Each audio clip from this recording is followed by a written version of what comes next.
Bonjour à tous et bienvenue pour cette nouvelle vidéo. Aujourd'hui, on va parler de plein de choses, mais d'abord, on va faire une petite introduction pour ceux qui s'en foutent et qui veulent voir à quel point les vieux intras, ça marche encore bien. Vous pouvez passer un peu plus loin. Avant ça, il faut savoir que j'ai pas encore beaucoup de produits pour ce début d'année. J'ai juste celui-là qui est déjà très intéressant, qui arrivera, mais je viens juste de le recevoir, donc j'ai pas encore eu le temps justement de me pencher dessus. Et le temps est un problème aujourd'hui. En gros, au niveau de mon travail, ça se passe bien, ça se passe très bien, mais ça me prend du temps aussi, et au vu des divers tâches, j'ai plus trop le temps d'écouter la musique en même temps. En tout cas, pas aussi bien qu'avant. Ça, c'est une première chose, et ce qui fait que j'ai moins de temps qu'avant pour travailler sur cette chaîne-là. Autre chose, et j'ai mis dans la description déjà, vous avez ma chaîne VR. La chaîne VR est quelque chose d'important, puisque c'est elle qui, aujourd'hui, est en train un peu de monter très fortement. Pour plein de raisons, d'une part parce que j'en fais beaucoup, que ce soit pour le côté sport ou le côté jeu vidéo tout simplement, qui est vraiment très très passionnant, mais aussi parce que, contrairement à l'audio, la VR c'est un marché qui est émergent, et donc il y a plein de choses à dire de différentes manières, plein de choses à découvrir, à faire découvrir, là où l'audio est très bien installé, et faire découvrir des choses aujourd'hui en audio, c'est compliqué,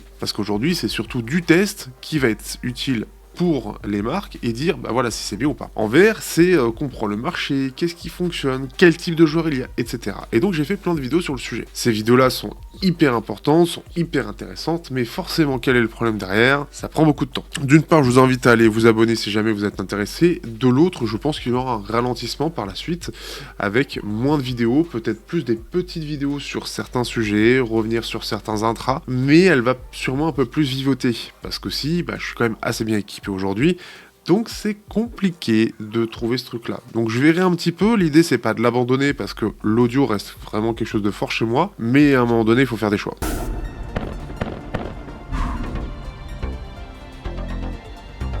Bref, partons sur 3 intras encore qui ont plutôt bien vieilli.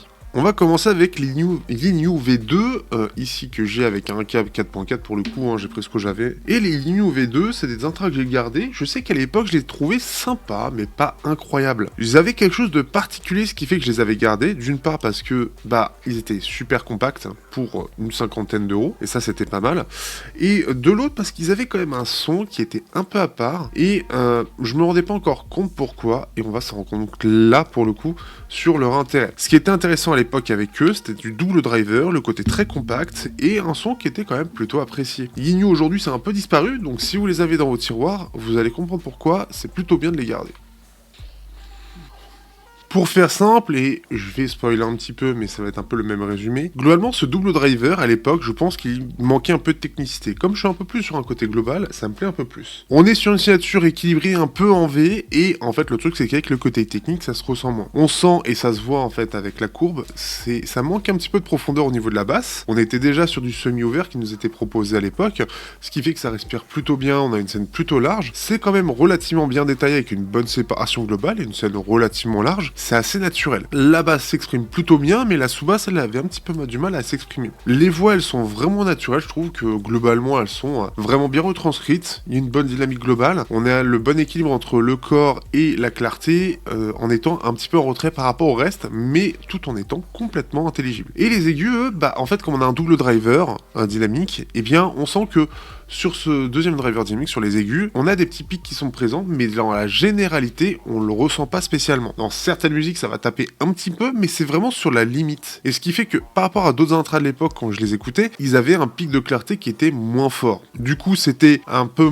moins fun, entre guillemets, il y avait moins ce côté technique, et je les trouvais un petit peu plus chiants. Mais en fait, avec le temps, j'ai appris de plus en plus à les apprécier. C'est pour ça qu'ils sont d'ailleurs toujours dans ma collection, c'est parce qu'ils ont bien vieilli de ce point de vue-là. Et je les trouve assez étonnants parce qu'ils étaient plutôt bien réglés pour l'époque. Alors, moins bien que les Topaz qui restent vraiment au-dessus là-dessus, mais c'était une excellente surprise. Parlons maintenant de KZ, et oui, forcément, il y en aurait plein à faire, mais on va parler de KZ que j'ai écouté pendant des mois. Les KZ AS10. 5 drivers à armature équilibrée, et c'était les premiers intras à 5 drivers, avec un driver basse armature équilibrée. On était encore sur quelque chose de relativement nouveau, et c'était parmi les premiers intras à moins de 50 € à utiliser ce type de technologie, et c'était assez dingue pour l'époque, avec un design qui, en plus de ça, je trouve, n'a pas spécialement vieilli.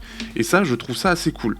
Le câble lui a été changé, hein, parce que sinon on est sur les câbles basiques KZ, pas dingue. Mais ce qui fait qu'il m'a accompagné longtemps, j'ai beaucoup adoré son côté technique, j'ai beaucoup adoré son design, et puis après on a vu l'évolution avec les CCAC16 et KZ AS16.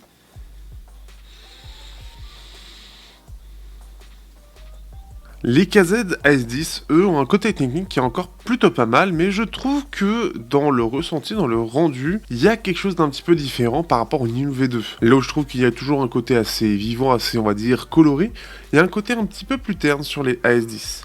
Qui pourtant se défendent sacrément bien, hein, parce que c'était parmi les premiers avec ce système où il y avait donc 5 armatures équilibrées par côté, et on était sur une base qui était quand même encore, même aujourd'hui, très correcte. Alors ça va beaucoup dépendre des embouts que vous allez mettre, mais vous allez voir que c'est vraiment assez bon aujourd'hui. Le truc c'est qu'au niveau des voix, il y a quelque chose, en fait on sent qu'il y a pas mal de clarté due à des extrêmes aigus qui, je trouve, eux sont plus présents, parce qu'on a un côté plus technique, mais les voix, eux, ont un côté un peu moins chaleureux, et il y a quelque chose, c'est un peu particulier, un effet un peu plus radio, si on peut voir comme ça. On sent qu'on a un côté un peu moins étendu, il y a une moins bonne restitution. Ça reste techniquement plutôt correct, mais je trouve que dans l'ensemble, ça a un petit peu vieilli. Ça reste quand même des intras qui sont encore bien aujourd'hui, donc si vous les avez encore, c'est plutôt pas mal. Mais par contre, je pense qu'on retournera pas sur ça. D'ailleurs, ce qui est assez étonnant, c'est que KZ a sorti énormément d'intras de ce type-là. Et en vrai, je trouve qu'avec les tests divers et variés qu'on a eu, et j'avais eu, je sais plus, les KZ AS12, non, c'était plus AS24, je sais plus. Et c'était, à un moment donné, ils faisaient des trucs, c'était dégueulasse. Le réglage des basses, c'était n'importe quoi. Et il y a eu des intras, exemple, sortis qui étaient à chier à ce moment-là. Vraiment à chier, j'avais mis 100 balles pour rien. Parce que le réglage des basses, en fait, les armatures équilibrées, elles ont jamais trop évolué chez KZ. C'est juste qu'ils trouvaient des réglages différents pour essayer de mettre un peu plus de sous-basse. Mais du coup, en contrepartie, la basse, bah, c'était n'importe quoi. Ce qui fait que c'est pas mal, et en vrai, pour le premier qu'ils avaient fait de ce type-là, c'était vraiment très bien. Et on a eu quelques trucs un petit peu mieux, mais globalement, c'était pas si évolué que ça. Et par exemple, je sais que c'était les AF10, il me semble, qui étaient l'évolution normalement de cela, qui étaient clairement moins bons. Et donc, ils ont rarement fait aussi bien que cela en termes de réglage, en termes de qualité globale. On va terminer avec autre chose d'assez différent. Les Nice HCK, si je dis pas de bêtises, c'est les Nice HCK M6, sinon je mettrai un petit truc ici pour dire le modèle, qui étaient des intras, qui étaient hyper intéressants. C'était parmi mes premiers modèles qui commençaient à coûter un peu cher à l'époque, au-delà de 100 euros. Nice HCK qui est toujours un acteur présent d'ailleurs aussi au passage, contrairement à Yinyu, et qui est plutôt apprécié je crois sur le Discord, si je dis pas de bêtises.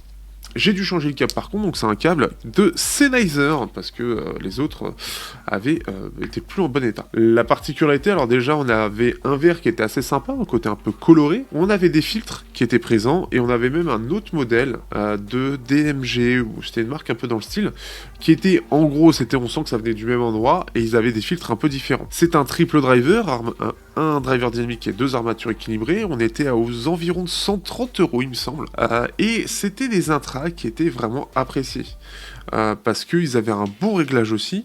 On a quelque chose qui, comme les deux autres, c'est plus une signature un peu en V. Les KZ d'ailleurs, je l'ai pas dit, mais c'est une signature en V avec quelque chose qui est un peu agressif, mais un peu moins bien globalement.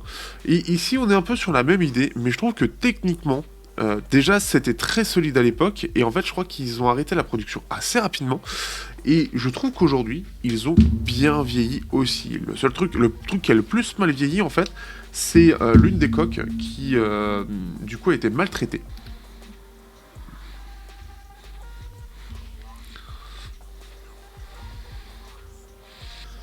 Alors ces intras-là, je les ai quand même pas mal écoutés. Et donc on est sur pareil, une signature assez équilibrée. Pour le coup, ce qui est bien, c'est qu'on va avoir un côté un peu plus chaleureux, une basse un petit peu plus mise en avant que des aigus qui même semblent présents sur la courbe, et ben ils sont pas autant présents que ça. Je trouve qu'il y a un côté très équilibré, très doux même. Les filtres en plus de ça, il y avait vraiment des choses intéressantes. Mais on avait quelque chose d'assez engageant, et clairement, ça a bien vieilli. Parce qu'on a un peu comme les topazes, quelque chose de doux, quelque chose d'agréable, qui fonctionne un peu pour tout, un côté un peu chaleureux, une scène qui est très large, quelque chose qui est plutôt bien détaillé sans forcer sur les pics, en tout cas ça se ressent pas. Et ce qui fait que si vous l'avez encore dans votre collection aujourd'hui, je pense que vous pourriez être surpris de la qualité. Déjà à l'époque, ils étaient vraiment très bien, et c'est vrai que je les avais écoutés, mais à l'époque, je pense que j'avais pas une oreille aussi bien entraînée et qui appréciait ce type de signature-là. Ce qui fait que je les trouvais assez sympas, mais c'est pas ceux que j'écoutais le plus. Maintenant aujourd'hui, si je devrais les réécouter, là parmi les trois et même ceux que j'avais écoutés avant, ce serait avec les New Topaz, mes préférés. Ils ont très très bien vieilli, je trouve, et ils sont même largement suffisants pour la majorité des musiques. Ils sont encore plutôt bien techniquement, on a une scène qui est vraiment très large, on a quelque chose qui n'a pas l'impression de forcer, et ça fonctionne pour à peu près tous les styles. Et surtout en plus de ça, si vous avez des styles un peu fun, type métal ou électro, je trouve que la basse s'en ressort vraiment bien, sans taper, sans fatiguer, avec des aigus qui sont jamais vraiment fatigants ou quoi que ce soit.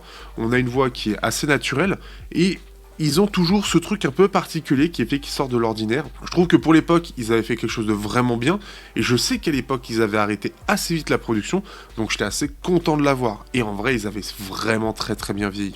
Pour cette vidéo, comme vous pouvez le voir, on est encore sur 3 intras assez différents, avec pour le coup des courbes qui sont assez proches, mais en réalité, ils se démarquent assez, et on a des choses vraiment différentes. Je trouve que pour le prix, les Nice HCK étaient vraiment très très sympas et très dingues, et surtout que, bah, même encore aujourd'hui, ça reste très bon. En gros, si vous trouvez une signature qui, il y a quelques années, vous ne trouviez pas folle, bah peut-être que si vous les avez encore dans un tiroir, vous allez les ressortir, vous allez vous dire « Ah mais c'était pas si mal en fait, effectivement !»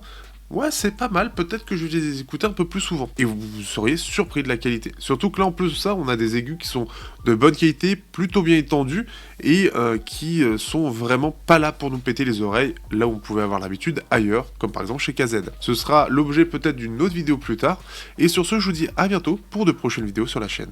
Ciao à tous.